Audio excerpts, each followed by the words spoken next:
YCP MP Mithun రెడ్డికి AP హైకోర్టులో shock తగిలింది. మద్యం కేసు విచారణలో ఆడియో వీడియో రికార్డ్ చేసేలా ఆదేశాలు ఇవ్వాలన్న ఎంపీ మిథున్ రెడ్డి అభ్యర్థనను కోర్టు తిరస్కరించింది. అయితే న్యాయవాదుల సమక్షంలో విచారించాలని సిట్ను ఆదేశించింది. న్యాయవాదులు విచారణకు ఆటంకం కలిగించవద్దని సూచించింది.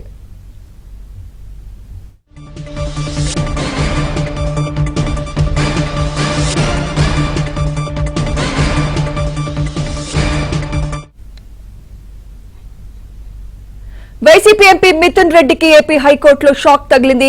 మద్యం కేసు విచారణలో ఆడియో వీడియో రికార్డ్ చేసేలా ఆదేశాలు ఇవ్వాలన్న ఎంపీ మిథున్ రెడ్డి అభ్యర్థనను కోర్టు తిరస్కరించింది. ఇదే అంశంపై మరింత సమాచారం ఏపీ బ్యూరో చీఫ్ రామారావు అందిస్తారు. రామారావు.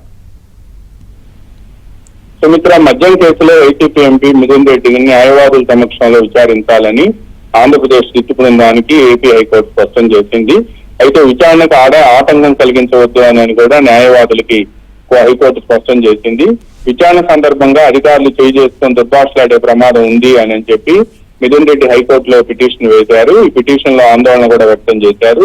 ఈ నేపథ్యంలో కార్యాలయంలో ఉన్న సీసీటీవీలో కనిపించేలా విచారణ జరపాలి అని అధికారులకు స్పష్టం చేశారు.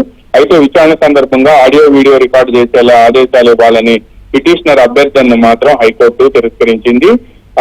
మిథున్ రెడ్డిని రేపు ఉదయం విచారణకు హాజరు కావాలి అని చెప్పి ఏపీ సిట్ బృందం మన నోటీసులు జారీ చేసింది. రేపు ఉదయం 10 గంటలకు విజయవాడ సిపి కార్యాలయంలో సెకండ్ ఫ్లోర్ లో ఉన్న సిట్ కార్యాలయానికి విచారణకు రావాలి అని చెప్పి కూడా ఏపీ సిట్ బృందం ఆయనకు నోటీసులు జారీ చేసింది. గతంలో ఆంధ్రప్రదేశ్ సిట్ బృందం ఇచ్చిన నోటీసులపై తను అరెస్ట్ చేసే అవకాశం ఉందని, అందువల్ల తనకు మధ్య ముందస్తు బెయిల్ ఇవ్వాలి అని చెప్పి మిథున్ రెడ్డి ఏపీ హైకోర్టులో పిటిషన్ వేశారు. ఈ పిటిషన్ ఏపీ హైకోర్టు కొట్టివేసింది. ఆ తర్వాత దీనిని సవాల్ చేస్తూ ఆయన సుప్రీంకోర్టును ఆశ్రయించారు. సుప్రీంకోర్టులో ఆయనకు మధ్యంతర రక్షణ కల్పిస్తూనే ఆయన అరెస్ట్ చేయవద్దని ఆదేశాలు ఇస్తూనే విచారణకు మాత్రం మిథున్ రెడ్డి సహకరించాలి అని చెప్పి సుప్రీంకోర్టు ఆదేశాలు జారీ చేసింది. ఈ ఆదేశాల అనంతరం రేపు విచారణకు రావాలి అని చెప్పి మిథున్ రెడ్డికి ఏపీ సిట్ బృందం నోటీసులు జారీ చేసింది. న్యాయవాదుల సమక్షంలో విచారించాల్సిందే గాని న్యాయవాదులు మాత్రం విచారణకు ఆటంకం కలిగించవద్దని, ఆడియో వీడియో రికార్డింగ్ మాత్రం సాధ్యం కాదు అని చెప్పి కూడా హైకోర్టు కొద్దిసేపటి క్రితం ఉత్తర్వులు జారీ చేసింది. Sumitra. Right, thank you Ramarao.